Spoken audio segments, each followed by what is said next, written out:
하나님의 말씀 출애굽기 20장 13절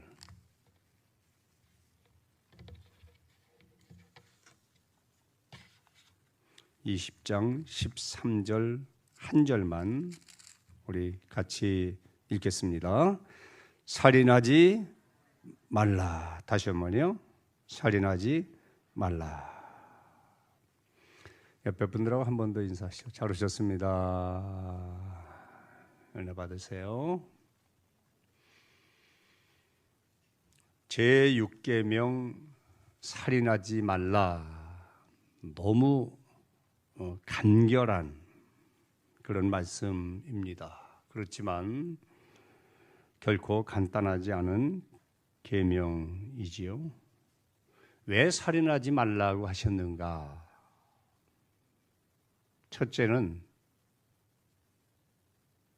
살인은 그 사람에게 부여된 하나밖에 없는 소중한 생명을 빼앗는 것입니다. 그래서 생명을 빼앗긴 그 사람은 그 순간 모든 것이 스탑돼요. 그리고 그 사람의 일생이 그것으로 마감이 되어버리고 맙니다. 이렇게 무서운 죄가 되기 때문에 살인하지 말라. 두 번째 이유는 생명의 주관자는 누구시죠? 하나님이십니다. 그런데 살인은 생명의 주관자이신 하나님의 통치권을 침해하는 게 되는 겁니다. 그래서 금하셨고, 세 번째는 살인하면 그 사람의 육체만 죽이는 것이 아니라 하나님 만드신 피조물 가운데 하나님의 형상대로 지음받은 것은 인간밖에 없는데 그 하나님의 형상, 그것이 파괴가 되는 거죠. 그래서 살인은 죄 중에서도 죄악이 되는 겁니다. 하나님께나 사람에게나 큰 죄가 되는 것이 살인죄입니다. 그래서 이 계명을 보면 간음하지 말라, 도둑질하지 말라, 거짓말하지 말라, 탐내지 말라는 여타 계명보다 앞에 있죠. 부모 공경, 그 다음에 살인하지 말라. 그렇게 규정을 하셨습니다. 살인이 아닌 경우들이 있죠. 전쟁터에서 적군을 물리치는 건 살인이 아닙니다. 그리고 정당방위, 생명의 위협을 느껴서 상대를 공격하는 것, 그래서 사람을 죽이는 것은 그건 뭐 괜찮은 건 아니지만 살인으로 취급하지 않아요.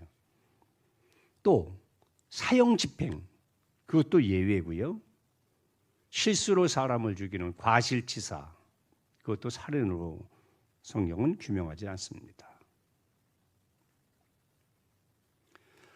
어떤 분들은 그래요. 생명을 너무나 사랑해서 동물을 도륙하는 거하고 사람을 죽이는 거하고 똑같이 보는 경우가 있는데 그건 크게 잘못된 겁니다.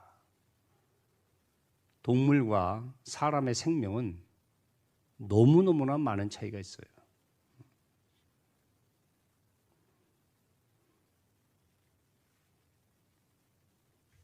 창세기 9장 3절 모든 산 동물은 너희의 먹을 것이 될 것이라 채소같이 내가 이것을 너희에게 주노라. 거기 보면 산 동물은 너희를 위한 먹거리라 그랬어요. 먹거리라. 그래서 도살장 내에서 가축을 잡거나 사냥을 하거나 낚시를 하거나 그것은 그 살인과 같은 게 아닙니다. 가능한 이야기예요. 자, 그렇다면 이 6계명을 어떻게 적용할 것이냐? 첫째는 직접 살인이 있어요. 직접 살인, 보복 또는 원수 갚는 것. 그래서 자기 억울함을 풀기 위해서 다른 사람을 죽일 때 그건 직접 살인이 되는 겁니다. 유태인 학살 같은 것도 그렇죠. 4.3 제주 사건도 그렇죠. 제암리, 저 발안에 제암리 주민 학살 사건도 그렇죠. 광주 학살 사건도 그렇죠. 그런 것으로 우리가 이해하면 되겠어요.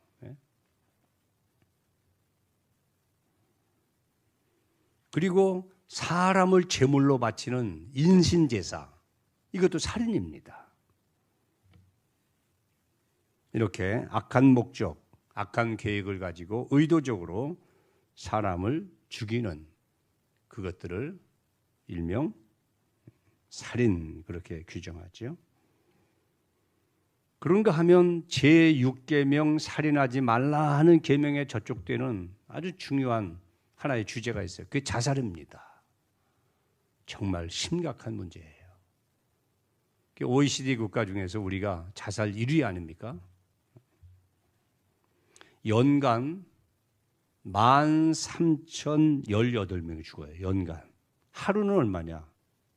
35명. 지금도 사람이 자살을 하고 있단 말이에요. 스스로 자기 목숨을 끊고 있습니다.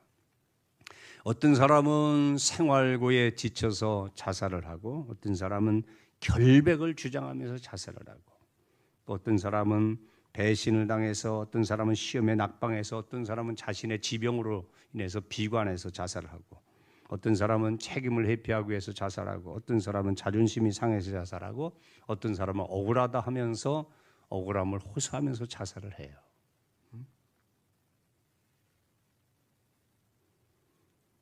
이게 자기만 또 죽는 게 아니네요. 자살은 아무 잘못이 없는 아이를 품에 안고 동반 자살을 해요. 그리고 자살 특공 때 이슬람의 과격단체들 보면 9.11 테러로 인해서 3,000명이 죽었잖아요. 예? 그 무고한 생명 3,000명. 자기만 죽는 게 아니라 동반, 예? 특공대 조직에서 같이 죽어버리는 거예요. 무시무시한 죄악이지요. 또 사이트에 제가 직접 들어가 보지 않았지만 자료에 보니까 자살을 도와드립니다. 또 편안하게 죽는 법. 네? 용기를 내세요. 혼자 가게 들어오신가요? 그 굳이 들어갈 필요는 없어요. 들어보니 그 듣기만 하시라고. 그런 사이트가 버젓이 운영되고 자살 동아리까지 있답니다. 그런 형국이에요. 돈 많은 사람 걱정 없을 것 같죠? 재벌도 자살해요. 대학교 총장님도 자살하셔요. 유명 정치인도 자살하고 인기를 끄는 연예인도 자살합니다. 대통령을 지낸 분도 자살을 하고, 심지어는 인기를 끌었던 유명한 목사님도 자살했다는 소식을 제가 들었어요. 내용은 다 있어요. 이해는 돼요. 잘 보세요. 그러나 자살은 그 어떤 이유로도 정당화될 수가 없어요. 살아야 돼요. 살 수 있게끔 허락된 때까지 살아야 돼요. 그 중간에 무슨 일이 자이든 타이든, 다른 사람이 죽이는 것은 타살, 자기가 죽는 것은 자살인데 다 살인이잖아요. 이것은 안 됩니다.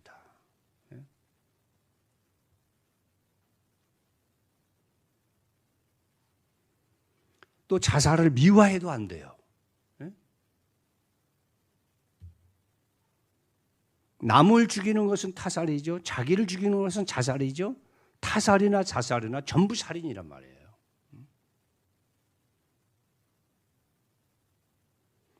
자살을 선택하는 사람들은 제가 살펴보니까 두세 가지 이유가 있어요. 공통점이 있어요. 첫째는 희망이 없다. 살 희망이 없다는 거고, 둘째는 죽으면 끝난다는 거예요. 그리고 세 번째는 생명이 자기 거라고 생각을 해요. 자기가 끊어버리면 끝난다고 생각을 해요. 그러나 서두에도 말씀드렸지만 저 깊은 산속, 이름 모르는 들풀 하나도 그 생명은 하나님이 주관하시는 거예요. 참새 2마리가 한 아사르원에 팔리는 것이 아니냐. 하나님 아버지가 허락하지 않으면 참새 1마리도 떨어지지 않는다 그랬거든. 그 생명에 대한 주권은 하나님께 있는데 이 사람에 대한 생명, 이거는 비교할 수 없이 중요한데요. 그걸 함부로 다루는 것은 하나님 앞에 큰 도전이고 죄가 되는 겁니다.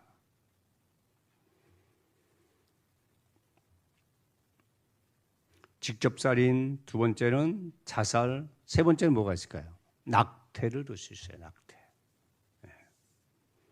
2012년 헌법재판소에서 이런 판결을 내렸어요. 그 누가 여성의 몸을 통제하거나 기본권을 침해하는 것, 자기 선택권을 침해하는 것은 우위헌 소지가 있다. 그 우위법이라고 낙태죄에 대해서 판결을 내렸어요. 그것을 기점으로 해가지고 2017년 5년이 지난 후에 설문조사해 보니까 낙태죄를 폐지하라. 찬성이 51.9, 유지가 36.2. 그러다가 2년이 지난 다음에 리얼미터에서 여론조사했는데 폐지하라가 더 높아져 버렸어요. 58.3, 유지하라가 30.4. 그러다가 2019년에 헌법재판소에서 낙태죄가 헌법과 불일치한다. 우위헌 소지가 있다. 그렇게 판결을 내림으로 인해서 아마도 그 흐름이 가속화되다 보면 조만간에는 그 낙태 금지법이 폐지가 될 그런 것으로 예상이 돼요. 최고의 헌법기관인 헌법재판소에서 그것은 우위헌이다. 낙태는 죄가 아니다. 라고 판결을 해도 우리에게는 무슨 법이 있어요? 하나님의 말씀 법이 있단 말이에요. 말씀의 법은 절대 그것을 동의하지 않아요. 이사야 44장 2절 같이 읽어보실까요? 너를 만들고 너를 모태에서부터 지어낸 너를 도와줄 여호와가 이같이 말하노라. 나의 종 야곱 나의 택한 여수르나 두려워하지 말라. 또 예레미야 1장 5절 내가 너를 모태에서 짓기 전에 너를 알았고 내가 배에서 나오기 전에 너를 성별하였고 너를 여러 나라의 선지자로 세웠노라 하시기로. 여기 뭐죠? 어머니 태에 짓기 전에 내가 너를 알았다. 이 말이 뭘까요? 내가 이 세상에 태어나기 전에 내가 너를 지었다. 하나님의 계획 속에서 어머니의 자궁에 잉태되었고 그것이 10개월이 돼서 이 세상에 태어났다. 보통 낙태를 주장하는 사람들 중에 대부분은 태어나기 전에 아이는 아이가 아니라 생명이 아니다 그렇게 보지 않아요? 배 안에 있냐 배 밖에 있느냐의 차이지 생명입니다. 내가 너를 모태에 짓기 전에 하나님이 지으신 건데 사람이 무너뜨리고 파괴하는 거란 말이죠. 이게 낙태죠.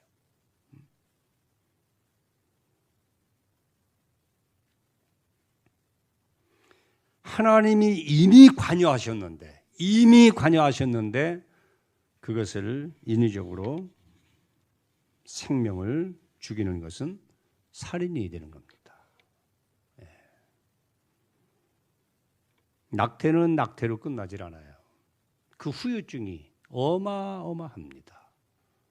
몸에 대한 후유증도 있지만 정신적으로 데미지를 입는데 자괴감, 자책감, 죄의식 그런 것이 평생 그 사람을 따라다니는 거예요. 이런 설교는 결혼하기 전에 있는 청년들이 들어야 돼요. 학생들이 들어야 되는 거예요. 이 의식이 없어요. 점점 약해져요.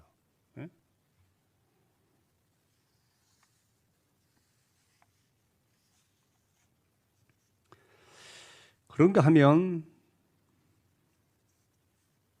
네 번째는 육체적인 살인은 아니지만 그 사람을 구성하고 있는 인격적 살인이 있어요. 마음의 살인이라고 그러죠. 마음의 살인. 첫째는 미움입니다. 요한일서 3장 15절 천천히 읽겠습니다. 그 형제를 미워하는 자마다 살인하는 자니 살인하는 자마다 영생이 그 속에 거하지 아니하는 것을 너희가 아는 바라. 그냥 두세요. 그 형제를 무엇하는 자? 미워하는 자는 무엇하는 자라? 살인하는 자라. 미워하는 것이 살인이랍니다. 왜 그렇죠? 일단 미워하면 눈에 보이지 않아야 돼, 그 사람이. 그 사람이 내 눈에 안 보이려면 어떻게 해야 되죠? 빨리 죽어줘야 돼. 그러니까 살인이 되는 거예요. 그 사람의 존재 자체를 부정해버리는 거예요. 미움은. 그래서 나는 살아야 되고 너는 없어져야 돼. 그러니까 살인이 되는 거죠. 이 무서운 죄예요.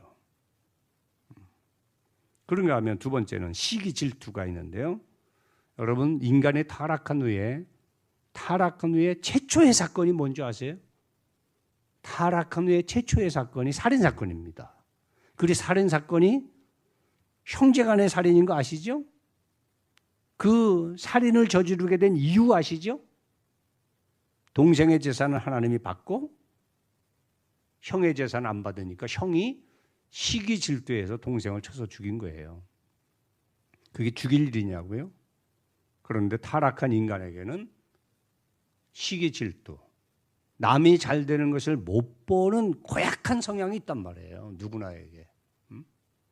그것이 커지고 더 확대되면 살인까지 불러온다는 거예요. 그래서 우리 내면에서 자주 일어나는 건강하지 못한 감정들을 잘 다스리셔야 됩니다. 자, 그 다음에 세 번째, 인격적인 살인이 있는데 마태복음 5장 12절, 21절, 22절 같이 봅니다.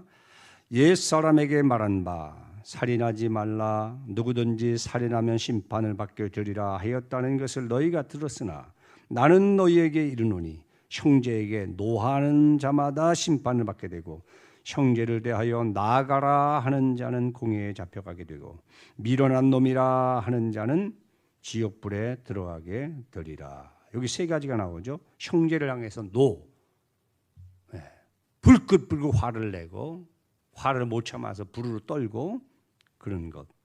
또 형제를 향해서 라가라는 말은 좀 직설적인 표현을 말하면 골빈자라는 뜻이에요. 골빈자.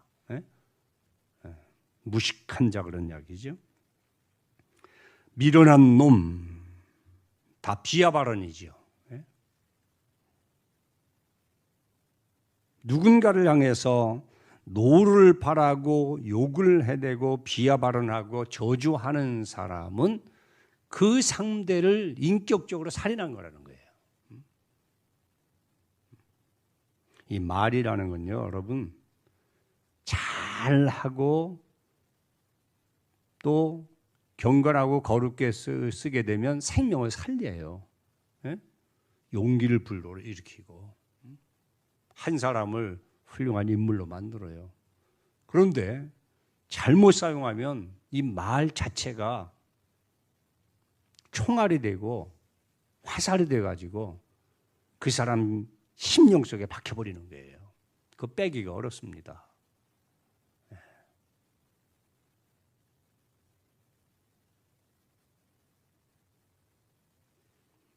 그리고 마지막은 에스겔 3장 16절 제가 쭉 읽어드리겠습니다. 7일 후에 여호와의 말씀이 내게 임하여 이르시되 인자야 내가 너를 이스라엘 족속의 파수꾼으로 세웠으니 너는 내 입의 말을 듣고 나를 대신하여 그들을 깨우치라. 가령 내가 악인에게 말하기를 너는 꼭 죽으리라 할 때에 내가 깨우치지 아니하거나 말로 악인에게 일러서 그의 악한 길에서 떠나 생명을 구원하게 하지 아니하면 그 악인은 그의 죄악 중에서 죽으려니와 내가 그의 피를 내 손에서 찾을 것이다. 이게 무슨 말씀이죠? 이 말씀을 어떻게 여러분 해석하고 어떻게 적용해야 할까요? 저는 이렇게 해석이 됐어요. 우리가 복음을 받은 자예요. 복음을 전하는 것은 때를 어떤 모르든 누구에게나 전해야 돼요. 그런데 내가 전해야 될 복음을 전하지 않아서 그 사람이 듣지 못했어. 듣지 못해서 심판받고 지옥에 갔다면 그 사람은 의당이 자기 죄 때문에 지옥에 간 것이지만 내가 복음을 전하지 않아서 지옥에 갔기 때문에 그의 핏값은 너에게 찾겠다. 그런 이야기죠. 전도에 관계된 이야기예요. 복음에 관계된 이야기예요. 성경은 우리에게 너희는 파수꾼이다. 파수꾼. 예고하는 자라는 뜻이죠. 경고하는 자라는 뜻이에요. 알리는 자예요. 통보하는 자예요. 장차 심판이 있고 지옥이 있다. 영벌이 있다. 그런데 그 길을 피하고 영생 얻을 수 있는 길이 있는데 그게 복음이다. 그분이 예수님이다.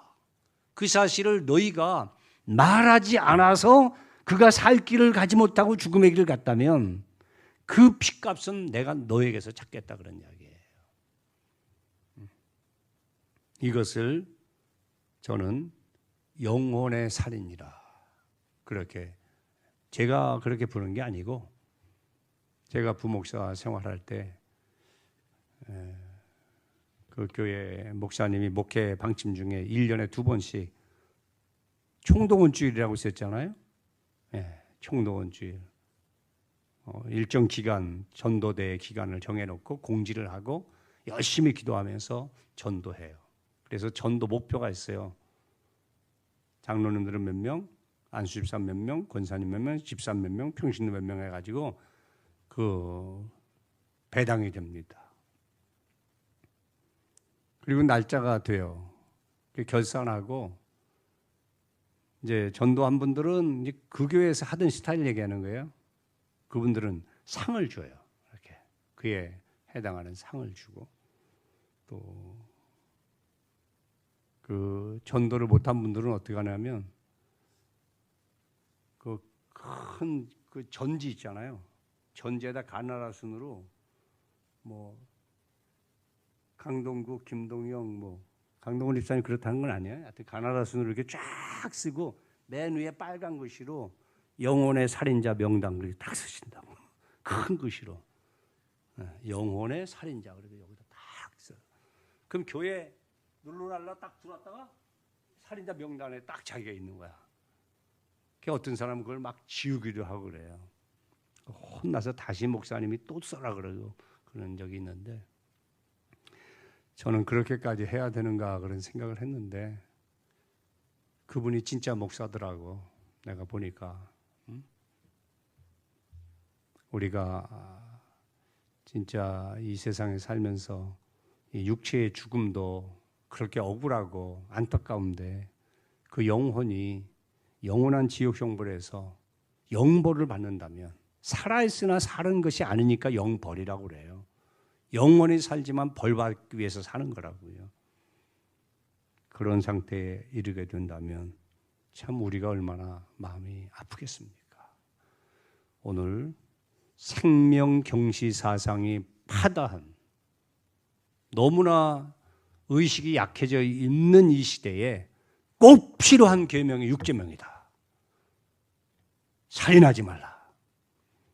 저는 그렇게 깨달았어요. 왜 이렇게 간단하게 말씀하셨을까? 이렇게 중요한 내용을 설명할 이유가 없다는 거예요. 너무 당연한 거라는 거지. 예? 그래서 심플하게, 간단하게, 명료하게 그렇게 딱 명령만 내리신 거예요. 예? 하나님 앞에서 우리도 잘 살고 또 우리 주변 사람들도 존중하면서 건강한 관계 속에 살아낼 수 있기를 축복합니다.